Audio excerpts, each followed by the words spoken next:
оқушылар, бүгінгі біздің тақырыбымыз санның факториалы, алмастырулар мен орналастырулар. Ең бірінші ережелермен таныса өтсек, санның факториалы дегеніміз ол n-ді белгіленеді, және де бұл бірден бастап n санына дейінгі барлық натурал сандардың көбейтіндісі. Мысал ретінде қарастырайық.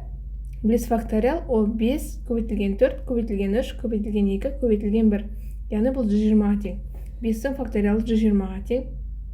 3-тің факториалы 6-ға тең, 1-дің факториалы 1-ге тең.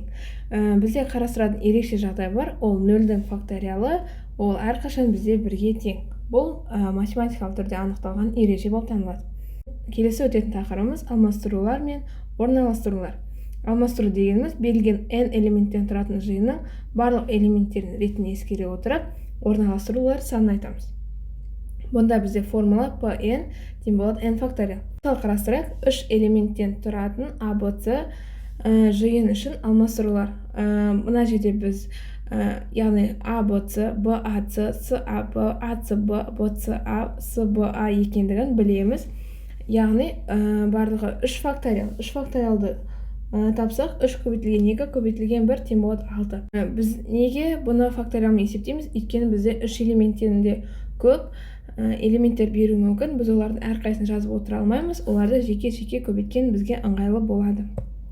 Келесі орналастырулар. Орналастыру дегеніміз n элементтен k элемент таңдап алып, олардың ретін ескере отырып орналастыру. Бұнда формуласы a мен белгіленеді. ank бұл тең болады n факториал бөлінген n минус k факториал. Тағы да мысал қарастырайық. 5 адамның ішінен 3 адам таңдап, оларды орындарға отырғызу. Шешуі a 5-тен 3 тең болады 5 факториал бөлінген 5 минус 3 факториал тең болады. Үстіндегі 5 факториалды жазып шығарсақ, астында 2 факториал қалады, 2 факториалды жазамыз. Қысқартулар енгізе отырып, 5-тің 4-ке, одан 3-ке көбейтіндісінің 60-ға тең екендігін қарастырамыз. Яғни орналастыруға байланысты есептер осы тәсілмен шығарылады. Егер ережелер түсінікті болса, онда кітаптағы а деңгейлі есептерді бірге шығарып қарастырайық. Бірінші 8-де бірінші есеп. n элементтен тұратын қайталанбайтын алмастырулар саны қандай формуламен есептеледі? n элементтен тұратын қайталанбайтын алмастыру саны қандай формуламен есептелінеді? 8-де бірінші есепте ең бірінші алмастыруларды қарастырайық. Алмастырулар бізде P әріпімен белгіленеді.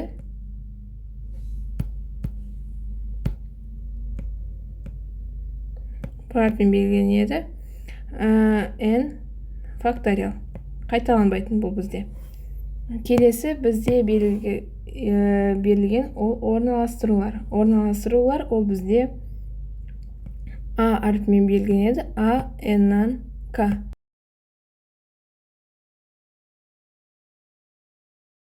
Бұл n факториал бөлінген n минус k. Осы формулалар арқылы шығарылатын есеп. Келесі 8-ші екінші есепте біз берілген факториалдарды есептеуіміз керек. Бірінші бізде 4 факториал. 4 факториал дегеніміз 4-ті көбейтеміз 3-ке, көбейтеміз 2-ге, көбейтеміз 1-ге. Сонда біздің мәніміз 24-ге тең болады. Екінші тура осы сияқты P-ның 6 факториалы, яғни 1-ді көбейтеміз 2-ге, көбейтеміз 3-ке, көбейтеміз 4-ке, 5-ке, 6-ға. Бұдан бізде 720 деген мәнге ие болады. Келесі үшіншісінде P-ның 7 факториалын бөліміз P-ның 5 факториалына. Осы кезде бізде 7 факториал бөлінген 5 факториал деген шығады. Алымында тұрған 7 факториалды біз 5 факториал көбейтілген 6 көбейтілген 7 деп жазып аламыз. Осында бөліміндегі 5 факториалны алымында 5 факториал қысқарып 6 мен 7-ні көбейтеміз. Ол бізде 42-ге тең болады. Келесі 4-ші есепте бізде P-ның 6 факториалды бөліміз P-ның 8 факториалына. Тура жаңағы сияқты, бірақ біз бөлімін енді 6 факториал көбейтілген 7 көбейтілген 8 деп аламыз. Алымындағы 6 факториал мен бөліміндегі 6 факториал 1, ал бөлімінде 7 көбейтілген 8 қалады. Яғни бұл бізде 1 бөлінген 56-ға тең болады. Келесі бізде амалдар қолдану арқылы факториалдар шығару.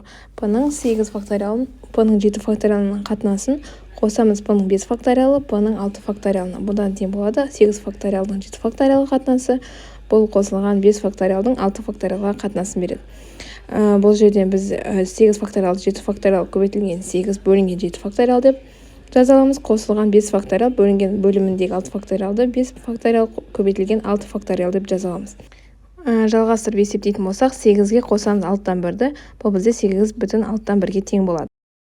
Келесі есепте p-ның 9 факториалын p-ның 7 факториалынан қатынасынан азайтамыз p-ның 7 факториалы бөлінген p-ның 5 факториалының қатынасына.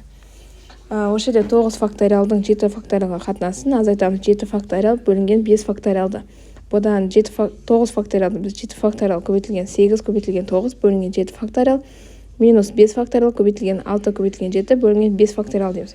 Қысқартулар арқылы қысқартып тастаймыз. Сонда 8-дің 9-ға көбейтіндісі 72-ден азайтамыз 6-ның 7-ге көбейтіндісін 42-ні. Бұда біз мәніміз 30-ға тең болады. Келесі 3334 саны өзгеретінде етіп цифрларды алмастыру санын табу керек. Бірінші 3334-ін өзін жазайық. И әртүрлі орын алмасулармен жазайық. Бұндағы 4-тің ғана орын алсады.